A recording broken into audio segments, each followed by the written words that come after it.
Mheshimiwa Naibu Spika, nakushukuru. Nichukue nafasi hii kumshukuru Mwenyezi Mungu mwingi wa rehema aliyenijalia uzima kuweza kuwepo tena siku ya leo ndani ya bunge lako tukufu. Mheshimiwa Spika, niungane na wabunge wengine walioweza kumpongeza Mheshimiwa Waziri wa Maji pamoja na timu yake yote. Mheshimiwa Naibu Spika, ukizungumzia weledi, uadilifu, tunakupongeza Mheshimiwa Waziri pamoja na naibu wako na katibu mkuu, mnafanya kazi vizuri sana. Labda yawepo mambo mengine, lakini kwenye utendaji tunakupongeza. Changamoto zilizopo bado ni changamoto za kifedha, na sisi wabunge tuna wajibu wa kusimamia hapo. Mheshimiwa Naibu Spika, ni vizuri bunge hili likaendelea kusimamia yale ambayo tumejiwekea. Tunaposema mfuko huu ni wa maji, iheshimike hivyo, fedha hizo ziende zikafanye kazi ziwasaidie Watanzania. Na mimi naamini Mheshimiwa Waziri, hata tukupambe namna gani, usipopewa fedha hakuna kitu utafanya, zitabaki sifa zako binafsi wakati wananchi wanapata shida ya maji. Jambo la kwanza, mradi wa kutoa maji ziwa Tanganyika kuusambaza katika mkoa wa Rukwa. Mheshimiwa Waziri, leo naitwa Mheshimiwa Aida kwa sababu wapo walioniheshimisha. Mimi leo ni mwakilishi wao, sio mtawala wao. Mwakilishi anasikiliza yale ambayo wale wanaomwakilisha wamemwagiza.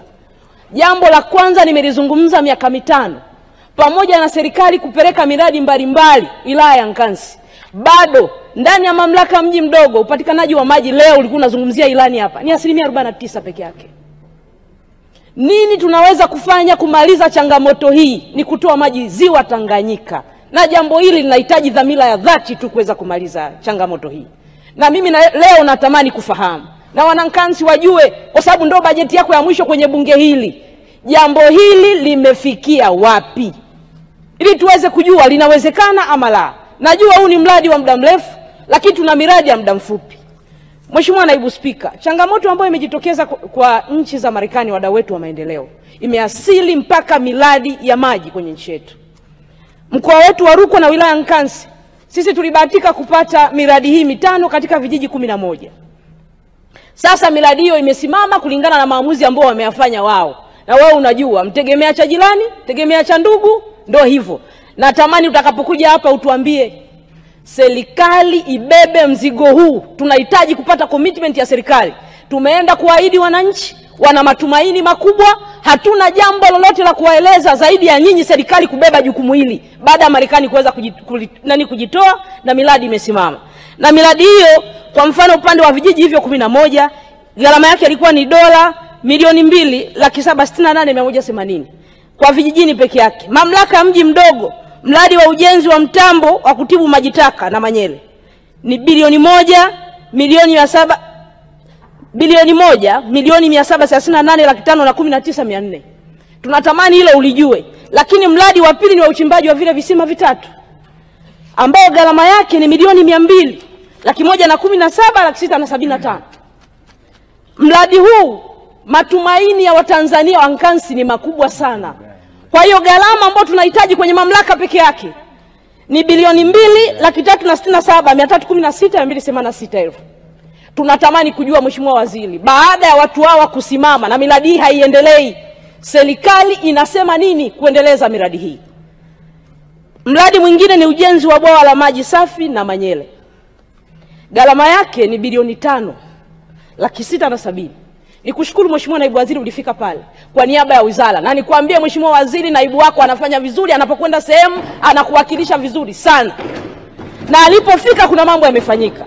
Lakini jambo hili mkandarasi anadai fedha. Kwa mambo hayaendi. Hata mkija mkisema maneno, fedha hakuna. Tunaomba Wizara ya Fedha, bunge linapopitisha bajeti, wao wanasikiliza, sisi ni wawakilishi wa wananchi. Tunapoenda kuahidi wananchi mambo yasipotekelezwa, hivi mnataka tumwambie nani? Mheshimiwa Naibu Spika, na miradi hii kama haitakwenda na hakutatokea tamko lolote la serikali, Mheshimiwa Waziri, pamoja na mema yako yote, leo nimeahidi kesho utakapokuwa unahitimisha nitaondoka na shilingi yako kama kuna majibu ya kueleweka. Jambo lingine ni mradi wa upanuzi na ukarabati Mkangale. Mheshimiwa Naibu Waziri, tulienda na wewe kwenye eneo hili. Eneo hili lilikuwa linahitaji milioni 815. Imeshakamilika kwa 85%. Kilichobakia ni milioni 65. Hivi ili mnataka nipige kelele mpaka lini watu wao wasipate maji? Milioni 65 tu tunazungumza siku zote. Nikuombe Mheshimiwa Waziri, pamoja na changamoto za kifedha, miradi ambayo imeshafikia zaidi ya 80%, basi oneni namna ya kwenda kumalizia ili wananchi waweze kupata maji. Eneo jingine ni upanuzi wa kata, kwenye mradi wa kata ya Majengo. Gharama yake ni milioni 600. Mpaka leo Mheshimiwa Waziri, yule mkandarasi hajapata hata 100. Alianza mwenyewe, ule mradi umefikia 45%, ameacha kwa sababu hamjampa hata 100. Tunaomba pamoja na dhamira ya dhati, basi yale maeneo ambayo mmeshaanzisha walipeni hao wakandarasi waweze kumaliza hii miradi. Hata kama tunasubiri mradi wa muda mrefu wa maji kutoka Ziwa Tanganyika, basi miradi ya muda mfupi imalizeni na wananchi wa Nkasi nao waanze kuiona. Mimi niliwaambia siku zote sina shida na ilani. Ilani haijasema nienda kuua watu pale. Ile isipotekelezeka ndipo aida ninaposimama kuisimamia serikali, ndio wajibu wangu. Jambo lingine Mheshimiwa Naibu Spika, ni programu ya visima 5 kwa kila jimbo. Niipongeze serikali sana kwa mradi huu. Ni mradi ambao umeleta matumaini makubwa. Lakini Mheshimiwa Waziri, kuna maeneo walienda wakupata maji kwenye visima hivyo. Na saa hizi zile mashine zipo tu, tunaomba zile mashine zitumike na wakarudia yale maeneo ambayo hayakupata maji ili wananchi waweze kupata maji. Na ushauri wangu, hii programu kama Mungu atakurudisha kukupa hiyo nafasi, programu hii iendelee, ina matokeo chanya. Na watu wote wanaona, wananchi wanashuhudia. Jambo la mwisho Mheshimiwa Naibu Spika, kwa sababu mema mengi yamefanyika. Mheshimiwa Waziri, ulipokuja Nkasi Kilando kwenye mradi mzuri sana ule wa maji, kuna kitu ulikisema kuhusu alaimu wetu Boazi. Unakumbuka? Mimi nakukumbusha tu. Lakini sisi tunasema watu wa Nkasi, yale yote uliokuja ukayasema mwenyewe, 3 yametekelezeka, ambayo hayajatekelezeka ndo hayo. Ni waombe na mema yote tunayowasifia, yale ambayo yako ndani ya uwezo wenu fanyeni, yale ambayo yako juu ya uwezo wenu. Kazi yetu bunge ni kuitaka serikali fedha tunayotenga iweze kuwapatia nyinyi mkatekeleze. Mheshimiwa Naibu Spika, baada ya kusema hayo, nashukuru sana, niendelee kuwapongeza na naunga mkono hoja kwa mara ya kwanza. Asante sana. Asante Mheshimiwa. Mimi naitwa Juma, mmiliki wa magari ya usafirishaji wa mizigo na abiria. Natumia Bima Pap kwa sababu inaruhusu kuweka TIN namba yangu wakati wa kununua bima.